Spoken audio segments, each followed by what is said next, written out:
Okay, so the next Facebook status was checkpoint. Stop serving the enemy notice in public, but behind closed doors, begging him or her to stay. Woo! Miss Coco. I know y'all, I can tell you right now. So many times, it makes me sick. Sick to my stomach to see couples. And it makes me sick because I used to do it too. It makes me sick to my stomach to see couples play this role. They play this role of tattletelling. That's what I call it, tattletelling. In other words, you don't want nobody else to talk junk about your man or woman, but you going around talking junk about them. So what do you expect us to do? Do you really expect us to sit back and not have some our say in it? You open the gate. If you're going out talking junk about your man or woman and calling yourself serving them notice, especially on Facebook now, you see a lot of relationships break up over Facebook and on Facebook. If you're on Facebook putting your man down, and then when we see you in person, y'all looking all lovely-dovely, don't expect people to receive that. People aren't going to receive that. We believe just what you show us. Whatever you tell us, we believe. And at the rate where gossip is now, all you got to do is just put one word out on Facebook. You can just say mad, and people are going to automatically assume that you're mad with your spouse or your boyfriend or girlfriend. So you got to be careful what you're putting out into the atmosphere. You got to stop serving the enemy notice in public. In other words, stop saying this and that in public and then getting behind closed doors and you don't have the same strength that you had in public. Behind closed doors, you're begging the same person who just mentally abused you and your children to stay. In public, you're making him out to be a beast where everybody hates him, but then behind closed doors, you don't want to leave. You don't want him to leave, and you don't want to live without him. That's nothing new. That's been going on for a long time. But when we know better, we can do better. So whatever you do, stop serving the enemy notice in public, but behind closed doors, begging him or her to stay. What you need to do is focus and find out what you truly want to do. If you want to stop people in your business and stop confusion, even confusing your own self doing that, you are just confusing your own self. So that lets you know that God ain't in that. If you have something to say to your spouse or other half, say it to them. Even in business, say it to them. Don't get on Facebook and don't run to people saying, well, he ain't no good this, she ain't no good that. And then you the one seen with him. How stupid is that? You the one looking stupid because you done told us everything, all your personal business, but now you out with them playing lovely-dovely. For instance, I'm going to tell y'all, because I tell you about myself. I'll tell you about myself. This is what I used to do. I used to sit around and talk junk about my ex to everybody else. I'd be like, nah, I ain't taking him back. He ain't help me this, he ain't help me that. He don't bring nothing in the house. He don't cook or nothing. But then, soon as I get money and he come around, there I am. As soon as I buy food, I'd be like, hey, you gonna come up here and cook? Behind closed doors, I'm begging him back. But in public, I'm talking junk. Didn't realize how stupid I was looking, how foolish I was looking. I was looking really foolish, but see, that's the thing about growing and maturing. You learn. You learn from your mistakes. I learned the next man that I get, baby, if you out there and I got something to say to you or you make me mad or whatever, I'm going to talk directly to you, not to the crowd. That's a big mistake when you talk about your man or woman to the crowd and then expect people to receive y'all as a couple, as a good couple. That's something there. So keep that in mind. Again, that's stop serving the enemy notice in public, but behind closed doors, begging him or her to stay. And there was one more on here. There was one more. Okay. This is it right here. Now, this is the one that really touched my heart last night, and it made me kind of tear up some because I thought about my children. I thought about my children on this. The circumstances aren't what hurt you. They make you strong. It's the enemy that slips in while you're going through the circumstances and plants those bad seeds of negativity. That's where you lose focus at, and it takes you down an emotional and physical roller coaster. Don't get caught sleeping just because you're going through a hard time. The devil does not let up. And you shouldn't give up on hope and confidence in God. It has an expiration date. You know what I found myself doing when I was in a relationship? If we would break up, when we would break up, he'd go back down the road for a couple of days. And guess what?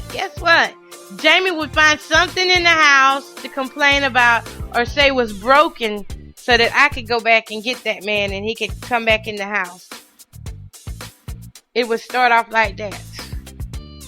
I'm going to tell you, if you're going through circumstances right now, whatever it may be, whether it's big circumstances, small circumstances, wide circumstances, narrow circumstances, it doesn't matter. Circumstances does not discriminate. If you are going through anything right now, understand that you have to be careful that in your moment of weakness, that you don't allow people to come in and plant negative seeds into you. Recently, something that I'm going through right now, I put on Facebook what happened with my home and stuff, and y'all know I even did the Simple Life vlog about it. And I have been drawing the wrong attention. I mean, just the wrong attention. So I just finally, stopped talking about the bad parts of it and started focusing on the good parts. And guess what? Those bad people that were trying to reach out to me, like sex and money to get my home fixed. Oh, they stopped coming around. I mean, they stopped calling me. They stopped inboxing me and stuff. Y'all, I'm telling you, during your moment of weakness, that's when the enemy will rush in with different people coming at you. Children coming at you. Brothers and sisters coming at you. Friends coming at you. Your job coming at you. All kind of foul ways and don't know your circumstances. So be careful that whenever they come for you, you are powered up and that you're prayed up in the Lord. That whatever comes your way, you know that God's already got that. Don't let your faith be shaken just because these enemies want to call themselves slipping in, planting some bad stuff in your life. Now, when I was in that relationship and I allowed the enemy to come in because in my moment of weakness, I did need my water fixed. And wouldn't nobody do it for me but him. So that was where I got caught sleeping when I thought wouldn't nobody do it but him. You got to be careful that you don't hang on to words and stuff like that. That's just like, can't nobody do it but him. I'm telling y'all, it will not bless you to hold on to stuff like that. I'm telling you, the enemy knows exactly what to say and what to do to shake you. Because believe me, everything that we put into the atmosphere that we let God know, the enemy knows too. So I just want to tell somebody to have confidence in the Lord and put your hope in God too. Put your hope in the Lord. Because just because you're going through a circumstances, the devil is not going to let up. He's not going to let up. He's going to keep sending things in at you, whether you're doing good or bad. He does not have no respect of a person either. Whether you're doing good or bad, he's going to send in these people. And usually it comes in through family and friends. Whoever is closest to you, that's who the devil usually uses. And that's just being fact right there. He'll use your mama, your daddy, whoever is close to you that he knows can get to your nerves. That's who he will use to shake your focus, to reset your lenses. So don't let your circumstances get you back with somebody who you don't deserve. And you know you don't deserve them. Don't let guilty burdens linger. Don't have no guilty burdens just because you decide to say, hey, enough is enough. I'm not going back that way no more. Devil, I had enough. I'm stepping out on faith. I'm going this way. Don't feel guilty about telling people no and letting people go. Don't feel guilty about it. At some point in time in life, whether you let them go now or later, it's going to happen. If they're not meant to be in your life, it's going to happen. If God has to remove them himself, I'm not talking about no death or nothing, because I don't speak that dead stuff. I'm not talking about that. I'm talking about God will remove them himself. If he has to send them, you never know. If he has to send them maybe to prison, if he has to send them on a job that's far off, he can remove them and make you grow up. I've seen that happen too. He will make you grow up. Well, you have the choice to if you want to or not. He'll allow it to come in to grow you. And it's up to you if you accept the growth or not. Some people get lost because they don't accept the growth and they think they can keep doing the same things that they did 10 years ago. Well, I come to tell you, if you're still living on the stuff you were still living on 10 years ago, you have not grown. I had to realize this myself, and I'm telling you from experience that the only way you can grow is by letting things go and not becoming emotionally attached to things that are materialistic, becoming emotionally attached to people who have already broken your heart one time. Why would you want to go back?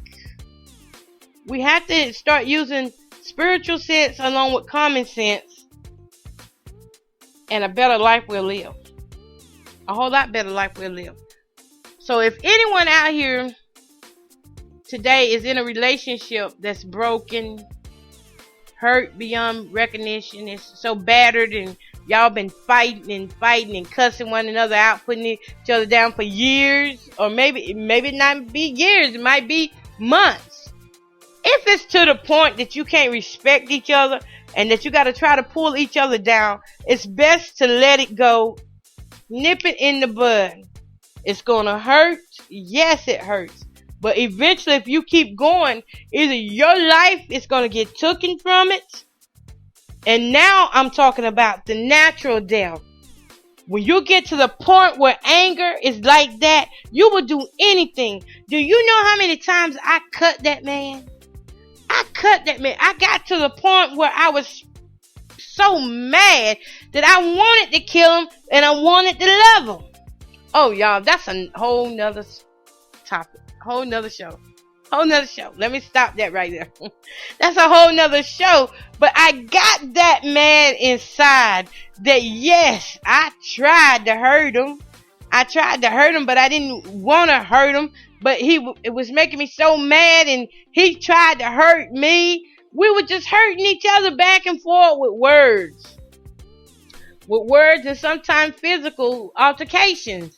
And you don't have to get to that point whenever you just open your eyes and see what's really in front of you. If you see that person is not really loving you and you're not feeling that, and you have to question if you're being loved, then it's time to go. Don't be begging for nobody's love. The Bible says the righteous. Wait a minute. Let me get it right. Well, I know. Let me say that right though. I want to say it right.